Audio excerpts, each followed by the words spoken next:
forgot where I read it really recently. It was one of the New Jersey papers. It might have been the Star-Ledger, and they talked about how Atlantic County was one of the fastest growing counties in the state. I think it might have been Atlantic and Gloucester, actually. And I know the population center is moving south. Do you see a connection between how Atlantic County is governed under County Executive Levinson and some of the other freeholders and its growth that it's experienced?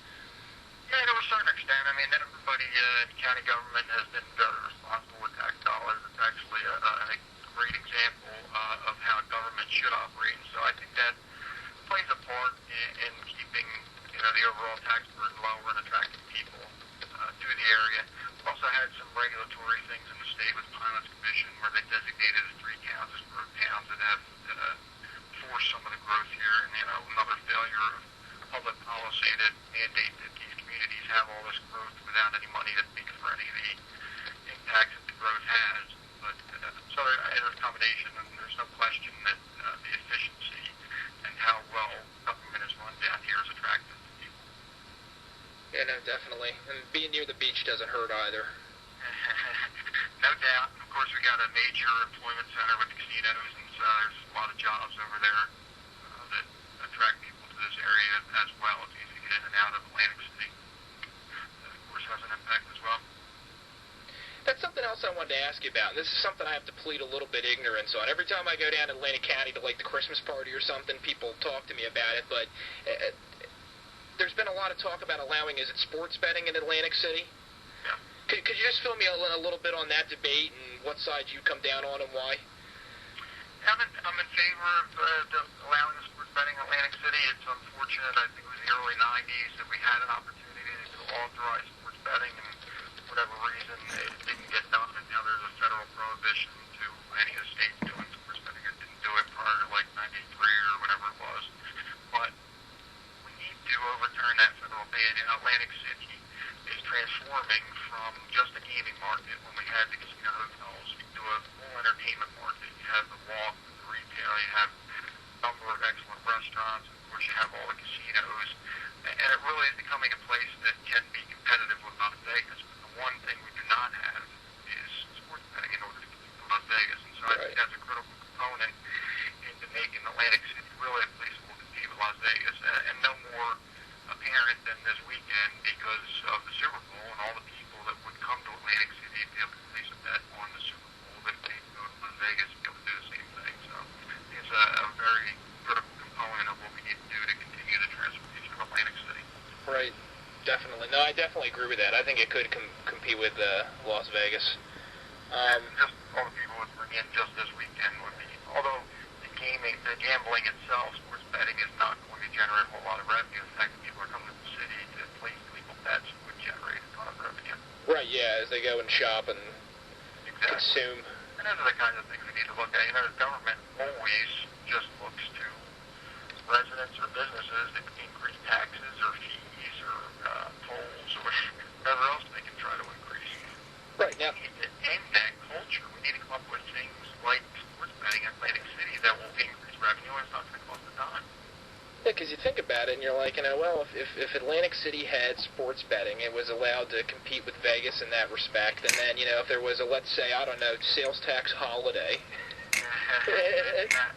I know, right? That'd be fantastic for the city. It's just shocking to me that things can be so partisan and threatened that it's something that they wouldn't even talk about. And at the end of the day, we are a consumer-driven economy, and we're talking about all this stimulus, both state and federal.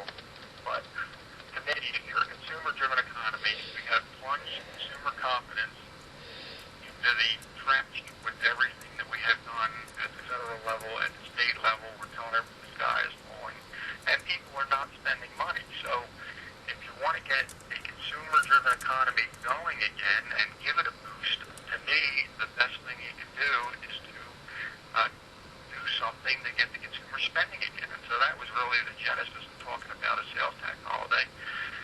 But unfortunately, they wouldn't even talk about it. Not only did they not do it, but they wouldn't even talk about it. It was like not paying for the Republicans. We're not doing that.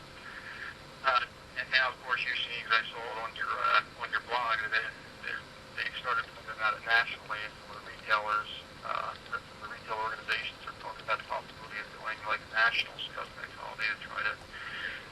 the economy by getting people to spend money. And ultimately, getting people to spend money is the only way we're going to get this economic crisis turned around. Yeah, and we got to do something about getting business people, especially here in New Jersey with our current situation, to speak up. I know they're afraid, I guess, to be penalized or to lose access to, whoever the people in power are. But, I look at this train heading down to D.C. today, and I think, you're kind of tacitly supporting the thing that's slowly bankrupting you. So, I don't know. If we get some more leadership out of that community. Yeah, I really hope so. One of the things that I've looked at since I've been there is that the New Jersey Chamber of Commerce, supposedly the biggest and best business organization in the state, endorsed that toll hike plan before the plan was even published. And I just sat here as a businessman operating this state saying, how could any intelligent business person come out and endorse a plan before you even had an opportunity to look at the plan? And I'm shaking my head at some of the business community in the state as well, just wondering what's going on. I guess the access to them is more important than actually trying to get some good things done. But, it's one of the unfortunate things we're faced with in the state right now. Yeah, it really just blows your mind. Like, I have a father in manufacturing, and that's probably a large part of the reason I'm fiscally conservative, because I see how little taxes here and little things there really affect, everybody right down the line. But it's just really just amazing. People think that everybody's in some kind of economic vacuum. You heard Vince Polistina, then you heard his suppliers, you heard the people he deals with. He passes the price on to the consumers. I don't know how we begin to educate people on these basic things again. I don't know. I think one of the things is just getting a cohesive and coordinated message, getting everybody to say the same thing is what we need to do. I think it's just been too disjointed. People just are all over the place with some of these issues sometimes. And so that the message gets lost, but we can stay focused on what really needs to be done in order to get this turned around, and everybody can speak with a single voice as opposed to all these different voices. Maybe we'll get somewhere. Definitely.